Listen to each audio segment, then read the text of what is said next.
Hello friends, मेरा नाम है सिद्धार्थ और आप देख रहे हैं पढ़ो। तो our today's topic of discussion is human digestive system. इसे हम अपने पिछले लेक्चर के साथ कंटिन्यू करेंगे। So this is the part 2 of human digestive system, जिसे हम हिंदी में पाचन तंत्र भी कहते हैं। तो आइए आगे बढ़ते हैं। So before starting with the part 2 और today's lecture, let us borrow something from the previous lecture.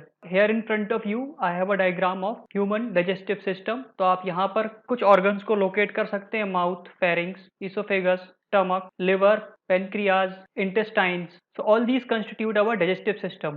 First, we must understand, let us revise what we have learnt in the last lecture.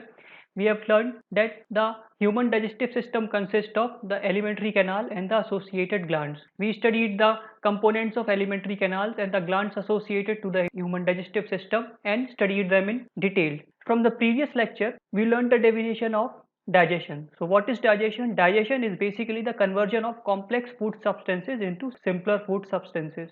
Now, digestion also means breaking down of larger food molecules into water soluble smaller molecules. देखिए, तो ये larger food molecules होती है basically food के polymer के form में होते हैं. So when the food enters our mouth it is in the form of polymers and by the time the digestion process concludes they are converted into the monomers. These monomers are easily absorbable by the blood present in our body, and then it is distributed to different organs or glands for the optimum utilization of the energy produced by them. Now let us move further. Friends, in the last lecture we studied that alimentary canal consists of mouth, buccal cavity, pharynx, esophagus, stomach, small intestine and large intestine, and on the other hand the associated glands consisted of salivary glands, gastric glands, liver, pancreas and intestinal glands. Moving further, we will now discuss the mechanism of the digestion of food.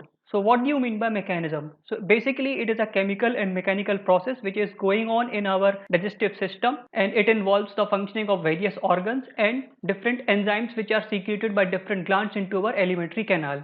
What do you mean by food? जो हम खाना खाते हैं वो include करता है बहुत सारे कंपोनेंट्स, जैसे कि carbohydrate, fats, protein, vitamin, minerals and water. ये जो सब्सटेंसेज होती हैं ये कॉम्प्लेक्स फॉर्म में हमारे माउथ में एंटर करते हैं या हमारे डाइजेस्टिव सिस्टम में एंटर करते हैं. इन्हें हमारा डाइजेस्टिव सिस्टम सिंपलर मॉलिक्यूल्स में कन्वर्ट करता है. So the whole mechanism of digestion now involves 5 different processes. What are those 5 processes? वो 5 प्रोसेसेस क्या होती है हम अपने अगले स्लाइड में देखते हैं. देखिए, तो जो पहला प्रोसेस होता है उसे हम इंजेशन कहते हैं. उसके बाद जो दूसरा प्रोसेस होता है उसको हम डाइजेशन कहते हैं. तीसरा होता है एब्जॉर्प्शन, चौथा होता है असिमिलेशन और पांचवा होता है एजेशन. ये पांचों प्रोसेस होती क्या हैं, आज हम अपने लेक्चर में एक एक कर इन्हीं पर ड्वेल करेंगे. तो फ्रेंड्स, पहला जो प्रोसेस है उसे हम इंजेशन कहते हैं. तो देखिए इंजेशन क्या होता है अब हम यह समझते हैं. तो इंजेशन का शाब्दिक अर्थ है taking something inside. So it is the process of taking food inside the mouth, whether it is in solid form or in its liquid form. ठीक है, और ये देखने में बहुत सिंपल लग रहा है कि सिर्फ खाने को मुंह में डालने को ही हम इंजेशन कहते हैं, जबकि ये थोड़ा सा कॉम्प्लिकेटेड है. It includes the smelling of food, आपको जो सुगंध आती है भोजन की, thinking about food and the activation of involuntary saliva in your buccal cavity. तो आपके मुंह में जब पानी आ जाता है, जिसको हम एक mouth watering gland, salivary gland के माध्यम से जो आपके मुंह में पानी आ जाता है, उसे भी हम इंजेशन में ही इंक्लूड करते हैं. Now the second one is digestion. देखिए, कंफ्यूज मत होइएगा कि हमारा ह्यूमन डाइजेस्टिव सिस्टम में एक प्रोसेस डाइजेशन भी है. जी हाँ, the mechanism of digestion also involves a process called digestion. तो डाइजेशन हम जान ही अब तक तो हम देख ही चुके हैं कि कॉम्प्लेक्स फूड सब्सटेंसेस को स्मॉलर फूड सब्सटेंसेस में कन्वर्ट करता है by the action of various enzymes. The third one is absorption. देखिए, इसे समझना आवश्यक है. एब्जॉर्प्शन, एब्जॉर्प्शन मतलब taking up the digested food by the cellular components of our body. देखिए क्या होता है, जब फूड डाइजेस्ट हो जाता है कंप्लीटली, उसके बाद वो हमारे स्मॉल इंटेस्टाइन से होकर गुजरता है. इस गुजरने की प्रोसेस के दौरान हमारे बॉडी के भीतर जो ब्लड कैपिलरीज होती हैं वो इस डाइजेस्टेड फूड को एब्जॉर्ब करती हैं अपने भीतर, और फिर इसे अलग अलग बॉडी पार्ट्स या ग्लैंड्स या टिश्यूज में जाके स्प्रेड कर देती हैं, डिस्ट्रीब्यूट कर देती हैं. तो पहला प्रोसेस जहां पर इंटेस्टाइन से हमारे ब्लड में या सेलुलर कंपोनेंट्स में जो डाइजेस्टेड फूड है उसे एब्जॉर्ब किया जा रहा है, उसे हम कहते हैं एब्जॉर्प्शन. और यही फूड जब डिस्ट्रीब्यूट होता है हमारे पूरी बॉडी के भीतर, उसे हम कहते हैं एसिमिलेशन. अगला है इजेशन. तो इजेशन आपको नाम से हल्का हल्का समझ में आ रहा होगा कि ये किसी चीज से डील करता है जो कि बाहर थ्रो करना कहलाता है. तो yes, egestion means elimination of undigested food. तो जो खाना आपके ह्यूमन डाइजेस्टिव सिस्टम या पाचन तंत्र में पच नहीं पाता है, उसे हमारा जो डाइजेस्टिव सिस्टम है उसे हमारे बॉडी से एलिमिनेट कर देता है और इस प्रोसेस को हम कहते हैं डेफेकेशन। मूविंग फर्दर, अब हम अपना अगला प्रोसेस जो है उस पर आते हैं जिसे हम कहते हैं डाइजेशन। तो देखिए डाइजेशन क्या होता है। From mouth, when we eat something from mouth, that food reaches the buccal cavity, and in the buccal cavity the food is acted upon mechanically and chemically. तो देखिए जब ये फूड हमारे बकल कैविटी में पहुंचता है तो यहाँ पर इसको एक मैकेनिकल और एक केमिकल तरीके से डील किया जाता है। जो मैकेनिकल तरीका होता है वो कहलाता है हमारा च्यूइंग, या जिसे हम लिखने की भाषा में कहते हैं मेस्टिकेशन ऑफ फूड। यानी कि जब हम अपने खाने को चबाते हैं तो वो एक मैकेनिकल प्रोसेस हुआ, और जो केमिकल प्रोसेस हुआ वो कहलाता है जो हमारा सलाइवरी अमाइलेज है, जो कि एक एंजाइम सलाइवा में प्रेजेंट होता है, वो स्टार्च है उसको कन्वर्ट कर देता है माल्टोज में। तो देखिए दो प्रोसेस ऑफ डाइजेशन, जो डाइजेशन का प्रोसेस है ये हमारे मुख से ही शुरू हो जाता है। तो जो कंपोनेंट ऑफ फूड हमारे मुंह में बकल कैविटी में डाइजेस्ट होना प्रारंभ होता है उसे हम कहते हैं स्टार्च। बेसिकली ये कार्बोहाइड्रेट्स होते हैं और कार्बोहाइड्रेट्स का डाइजेशन हमारे बकल कैविटी से शुरू हो जाता है। अब जो हमारा सलाइवा है ये सिर्फ कार्बोहाइड्रेट्स के डाइजेशन में मदद नहीं करता, ये हमारे जो फूड है उसको गीला भी कर देता है। It the food is moistened by the saliva and it is converted into a ball. एक गेंदनुमा स्ट्रक्चर में हमारे फूड को कन्वर्ट कर देती है जिसको हम कहते हैं बोलस, और यही बोलस जो है हमारे ईसोफेगस के माध्यम से स्वॉलो होकर स्टमक तक पहुंचता है। Moving further friends, the bolus pass down to the stomach through the peristaltic movement. देखिए ये पेरिस्टाल्टिक मूवमेंट क्या होता है, अब हमें इसको फिर से एक बार समझने की आवश्यकता है। हम इसे अपने पिछले लेक्चर में भी कई बार डील कर चुके हैं। तो पेरिस्टाल्टिक मूवमेंट होता है एक मूवमेंट जहां पर आपका जो ईसोफेगस है उसमें एक रिदमिक कॉन्ट्रैक्शन और रिलैक्शन होता है, जिसके माध्यम से जो आपका बोलस है वो आगे मूव करने लगता है। Now when it reaches the stomach, the food is mixed with gastric juices। तो gastric juices हम समझ चुके हैं। gastric juices वो juices होते हैं जिन्हें हमारा gastric gland सीक्रेट करते हैं और ये हमारे स्टमक की वॉल पर प्रेजेंट होते हैं। अब ये गैस्ट्रिक जूसेस होते क्या क्या हैं, तो इन्हें भी हम अपने पिछले लेक्चर में समझ चुके हैं। पहला होता है हाइड्रोक्लोरिक एसिड, दूसरा होता है पेप्सिन, तीसरा होता है म्यूकस। देखिए जो हमारा स्टमक है it is the site of digestion of protein present in food. तो जो प्रोटीन है उसे डाइजेस्ट करता है एक एंजाइम कॉल्ड एज पेप्सिन, लेकिन ये पेप्सिन ऑटोमेटिकली फूड पर एक्ट नहीं करता है। इसको एक्टिवेट करने के लिए हमारे जो स्टमक के भीतर जो फूड का मीडियम है उसको एसिडिक बनाना आवश्यक है। तो हाइड्रोक्लोरिक एसिड पेप्सिन को एक्टिवेट करने के लिए फूड के अंदर एक एसिडिक मीडियम क्रिएट करता है।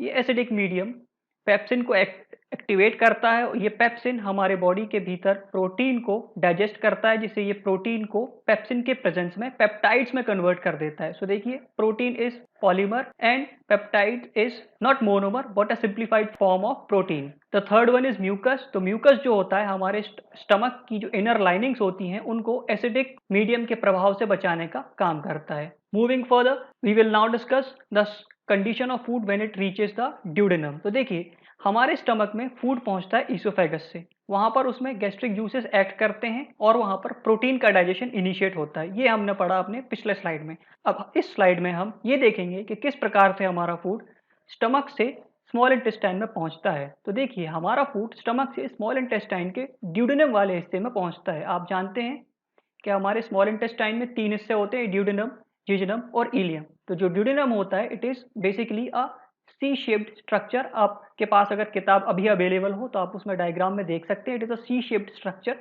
जो कि हमारे स्टमक से कनेक्टेड होता है और ये पार्ट फॉर्म करता है हमारे स्मॉल इंटेस्टाइन का। So it is the part of our small intestine. Now small intestine में डाइजेशन जो है सबसे ज़्यादा होता है। जो भी डाइजेशन अभी हमने ऊपर देखा यानी कि कार्बोहाइड्रेट्स का इन अवर बकल कैविटी और प्रोटीन का इन अवर स्टमक, वो स्मॉलर स्केल पर होता है, जबकि digestion in small intestine takes place at a larger scale, therefore it is known as the major site of digestion. तो इसे हम स्मॉल इंटेस्टाइन को हम एक बहुत बड़ी साइट ऑफ डाइजेशन भी कहते हैं। देखिए स्मॉल इंटेस्टाइन जो होता है वो तीन प्रकार से सीक्रेशन रिसीव करता है। पहला होता है हमारा बाइल जूस, दूसरा होता है पेनक्रियाटिक जूस और तीसरा होता है इंटेस्टाइनल जूस। तो ये बाइल जूस है इसे सीक्रेट करने वाला जो ऑर्गन है उसे हम लिवर कहते हैं। पेनक्रियाटिक जूस जो है इसे सीक्रेट करने वाला जो ऑर्गन है उसे हम पेनक्रियास कहते हैं। और इंटेस्टाइनल जूस जो होते हैं इसे हमारी इंटेस्टाइन ही सीक्रेट करती है, which is present on the walls of intestine. So friends, as I mentioned in the previous slide, that small intestine receives secretions from three areas. The first one is bile, the second one is pancreas and the third one is intestine. तो इन तीन जगहों से हमारा small intestine secretion receive करता है. तो हम सबसे पहले बाइल को समझते हैं. बाइल क्या होता है? बाइल जूस जो होता है वो हमारा लिवर सिंथेसाइज करता है and it is stored in the gall bladder. तो सीक्रेट हमारा लीवर करता है और ये स्टोर होता है गॉल ब्लैडर में. गॉल ब्लैडर में इसको स्टोर करने का एक मेजर रीजन यह होता है कि जब ये गॉल ब्लैडर में स्टोर होता है तो ये कॉन्सेंट्रेट हो जाता है. Now what does bile consist of? तो bile consist of bile salt and bile pigment. देखिए, आपको ये चीज समझने की आवश्यकता है. Bile juice does not contain any of the enzyme, है ना? तो bile instead of consisting of enzyme, the bile juice consists of bile salt and bile pigment. इसका फंक्शन क्या होता है? तो बाइल जूस का फंक्शन हमारी बॉडी में होता है फैट्स को डाइजेस्ट करने का, जिस प्रोसेस को हम बोलते हैं emulsification of fats. So the process of breaking down of fats into smaller measles is called as emulsification. यानी कि फैट्स के पॉलीमर्स को छोटे मॉलिक्यूल्स में तोड़ने का जो काम होता है वो हमारा बाइल जूस करता है. इसके अलावा जो बाइल जूस है उसका एक और फंक्शन होता है. इसका एक फंक्शन यह होता है कि ये जो हमारा पेनक्रियाटिक जूस है उसके एक्टिवेशन के लिए एक एल्कलाइन मीडियम को क्रिएट करता है, जिसके कारण हमारा पेनक्रियाटिक जूस एक्टिवेट होते हैं और वो फूड पर फर्दर एक्ट करते हैं, thus facilitating the process of digestion in our body. Now we will discuss pancreatic juice. तो पेनक्रियाटिक जूस हमने अपने लास्ट लेक्चर में भी पढ़ा है कि एक कलेक्टिव टर्म है. It consists of enzymes like trypsinogen, chemotrypsinogen, amylase, lipase and nuclease. तो देखिए, ये जो ट्रिप्सिनोजेन है ये इनएक्टिवेटेड फॉर्म में होता है. कहने का मतलब जो ट्रिप्सिनोजेन है उस पर डायरेक्टली एक्ट नहीं करेगा. इसे एक्ट करने के लिए हमारे फूड का जो मीडियम है उसे हमें पहले एल्कलाइन बनाना आवश्यक है.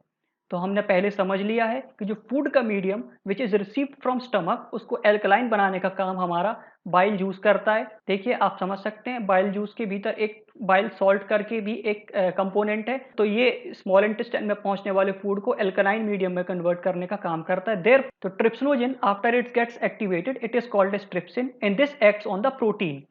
इसी के साथ साथ जो कीमोट्रिप्सिनोजिन है यह भी हमारे प्रोटीन के डाइजेशन में हेल्प करता है. अमाइलेज जो है कार्बोहाइड्रेट्स के डाइजेशन में हेल्प करता है. लाइपेज जो है वो लिपिड के डाइजेशन में हेल्प करता है और न्यूक्लियस जो है वो न्यूक्लिक एसिड के डाइजेशन में हेल्प करता है. तो हम समझ चुके हैं कि किस प्रकार से बाइल जूस और किस प्रकार से पेनक्रियाटिक जूस हमारे फूड पे स्मॉल इंटेस्टाइन में एक्ट करते हैं. The third secretion which is received by the small intestine is the intestinal juice. तो देखिए, इंटेस्टाइनल जूस क्या होता है? Intestinal juice are secreted by the intestinal glands और ये इंटेस्टाइनल ग्लैंड्स हमारे स्मॉल इंटेस्टाइन के वॉल्स पर प्रेजेंट होते हैं. तो देखिए, intestinal juice is composed of which kind of enzymes. ये कौन कौन से एंजाइम्स इंक्लूड करता है अब हम ये देखते हैं. तो ये इंक्लूड करता है लाइपोलिटिक, प्रोटोलिटिक और अमाइलोलिटिक. तो जो लाइपोलिटिक, प्रोटोलिटिक और अमाइलोलिटिक है इसे एक कंबाइंड नाम दिया गया है जिसे हम कहते हैं सूकस एंट्रिकस और सूकस एंट्रिकस को ही हम इंटेस्टाइनल जूस कहते हैं. अब इंटेस्टाइनल जूस का काम क्या होता है? So friends, it is very conceptual and it is very easy to understand as well. देखिए, बाइल जूस और पेनक्रियाटिक जूस के एक्ट करने के बाद जो फाइनल स्टेप होता है जहां पे हमारे फूड मॉलिक्यूल्स जो हैं वो सिंपलेस्ट मोनोमर्स में कन्वर्ट होते हैं, वो काम कंक्लूड होता है हमारे इंटेस्टाइनल जूस के एक्शन से. तो होता यह है कि प्रोटीन अमीनो एसिड में कन्वर्ट हो जाता है, कार्बोहाइड्रेट्स ग्लूकोज में कन्वर्ट हो जाते हैं और फैट्स जो हैं वो फैटी एसिड और ग्लिसरॉल में कन्वर्ट हो जाते हैं. तो आप देख सकते हैं amino acids, glucose, fatty acids और ग्लिसरॉल ये सब के सब मोनोमर्स हैं. यानी कि जो कॉम्प्लेक्स फूड मटेरियल हमने अपने माउथ में इनटेक किया था वो पॉलीमर था, अब उसे हमारे बॉडी में एलिमेंट्री कैनाल के द्वारा रिसीव किए गए वेरियस एंजाइम्स के द्वारा सिंपलेस्ट मॉलिक्यूल यानी कि मोनोमर में कन्वर्ट कर दिया गया है. Moving further, we will now study absorption. तो देखिए, डाइजेशन का प्रोसेस हमारे स्मॉल इंटेस्टाइन में खत्म हो जाता है. हमारे स्मॉल इंटेस्टाइन की लेंथ करीब 6 मीटर की होती है और जो डाइजेशन का प्रोसेस है वो करीब करीब 25 से 30 मीटर के भीतर की लेंथ में ही खत्म हो जाता है. यानी कि जो पेनक्रियाटिक जूस, बाइल जूस और इंटेस्टाइनल जूस हैं उनका जो एक्शन है वो पूरा का पूरा एक्शन 25 से 30 सेंटीमीटर के भीतर ही खत्म हो जाता है. उसके बाद जो हमारा डाइजेस्टेड फूड है, तो देखिए पहली बार हम एक टर्म यूज कर रहे हैं यहाँ पर डाइजेस्टेड फूड. तो जो डाइजेस्टेड फूड होता है जिसे अब पचाया जा चुका है यानी कि सिंपलेस्ट मॉलिक्यूल में कन्वर्ट किया जा चुका है उसे अब आगे पास करते हैं. तो स्मॉल इंटेस्टाइन के भीतर कुछ स्ट्रक्चर्स होते हैं जिन्हें हम कहते हैं विलाय. तो विलाय बेसिकली फिंगर लाइक स्ट्रक्चर होते हैं ठीक है, जो हमारे इंटेस्टाइन की वॉल्स में प्रेजेंट होते हैं, and they help in the absorption of the digested food by blood and lymph. So we can say that absorption is the process of taking up of the digested food by the cellular components of our body. तो हमारा blood और lymph जो है digested food को विलाय और माइक्रोविलाय के माध्यम से एब्जॉर्ब कर लेता है. देखिए, हमने अपने पिछले लेक्चर में ये भी पढ़ा था कि जो विलाय और माइक्रोविलाय हैं, ये फिंगर लाइक स्ट्रक्चर इनका इसीलिए होता है so that it is able to provide a larger surface area for the absorption of digested food material in our digestive system. लेकिन जो एब्जॉर्प्शन की प्रोसेस होती है वो सिर्फ इंटेस्टाइन में नहीं होती है. कुछ हद तक ये माउथ में, स्टमक में, स्मॉल इंटेस्टाइन में आपको बता ही चुका हूँ, और लार्ज इंटेस्टाइन में भी होती है. देखिए, लार्ज इंटेस्टाइन तक पहुंचते पहुंचते हमारे बॉडी में कुछ भी ऐसा नहीं रहता है जिसे अब्जॉर्ब करने के लिए कुछ मेजर प्रोसेस की जाए. तो जो लार्ज इंटेस्टाइन है वहां पर मेजरली हमारे बॉडी के भीतर का जो एक्सेस वाटर है उसे एब्जॉर्ब किया जाता है so that we are able to adjust a concentrated faeces. So friends, इस चार्ट के माध्यम से आप देख सकते हैं कि किस चीज का एब्जॉर्प्शन हमारे किस ऑर्गन में हो रहा है. तो आप देख सकते हैं कुछ ड्रग्स का एब्जॉर्प्शन हमारे माउथ में होता है. स्टमक में आप देख सकते हैं यहाँ पर पानी का, सिंपल शुगर्स, एल्कोहल्स वगैरह चीजें, एल्कोहल जैसी चीजों का डाइजेशन हो रहा है. लेकिन जो प्रिंसिपल सीट ऑफ एब्जॉर्प्शन है वो होती है हमारी स्मॉल इंटेस्टाइन. यहाँ पर जो कुछ भी डाइजेस्टेड फूड है उसे हमारी जो ब्लड और लिम्फ होते हैं वो एब्जॉर्ब करते हैं, जैसे कि glucose, fructose, fatty acids, glycerol, amino acid, ये सारे के सारे मोनोमर्स हैं, मैं आपको पहले ही बता चुका हूँ. और जो लार्ज इंटेस्टाइन है यहाँ पर वाटर और कुछ प्रकार के मिनरल्स या ड्रग्स ही सिर्फ एब्जॉर्ब किए जाते हैं. Now when the food is absorbed by blood and lymph, जब हमारे बॉडी का ब्लड और लिम्फ फूड को एब्जॉर्ब कर लेता है, यानी कि जब सेलुलर कंपोनेंट डाइजेस्टेड फूड को एब्जॉर्ब कर लेती हैं, तो उसका करती क्या है. देखिए, फूड एब्जॉर्ब होने के बाद हमारा ब्लड और लिम्फ, क्योंकि ये सर्कुलेटरी सिस्टम का पार्ट है, इसीलिए वो हमारे बॉडी के वेरियस बॉडी पार्ट्स, ऑर्गन्स या टिश्यूज में डिस्ट्रीब्यूट कर देती हैं. इस प्रोसेस ऑफ डिस्ट्रीब्यूशन को ही हम असिमिलेशन ऑफ फूड कहते हैं. Moving for the friend, what is egestion. तो देखिए, एजेशन हम समझ चुके हैं कि egestion is giving out of certain undigested food components from your body. तो देखिए, होता क्या है कि जो फूड होता है वो कुछ घंटे हमारे स्टमक में रहता है, 3 से 6 घंटे हमारे स्मॉल इंटेस्टाइन में रहता है, और करीब 16 घंटे हमारे लार्ज इंटेस्टाइन में होता है. जब इतने घंटे हमारे बॉडी में रहने के बाद फूड को एलिमिनेट आउट किया जाता है हमारी बॉडी से इन द फॉर्म ऑफ फीकस. ठीक है, और इस प्रोसेस को हम बोलते हैं डेफेकेशन. तो देखिए, ये जो डेफेकेशन होता है it is a voluntary process. ये एक हमारी मर्जी से होने वाली प्रोसेस है, and it is carried out by mass peristaltic movement. तो देखिए, पेरिस्टाल्टिक मूवमेंट जो कि हमारे ईसोफेगस में हुआ था, ठीक है, और उसके बाद हमारे एजेशन वाले प्रोसेस तक ये कंटिन्यू हो रहा है, जहां पर हमारा जो लार्ज इंटेस्टाइन है उसमें पेरिस्टाल्टिक मूवमेंट होता है, जिसके कारण जो फीकस है उसे हमारे बॉडी से एलिमिनेट आउट किया जाता है. So friends, this is all for today's lecture. We have concluded our human digestive system. हमने अपने पाचन तंत्र को अब समाप्त कर दिया है. अगला लेक्चर के लिए प्लीज हमारे चैनल के साथ जुड़े रहें. धन्यवाद.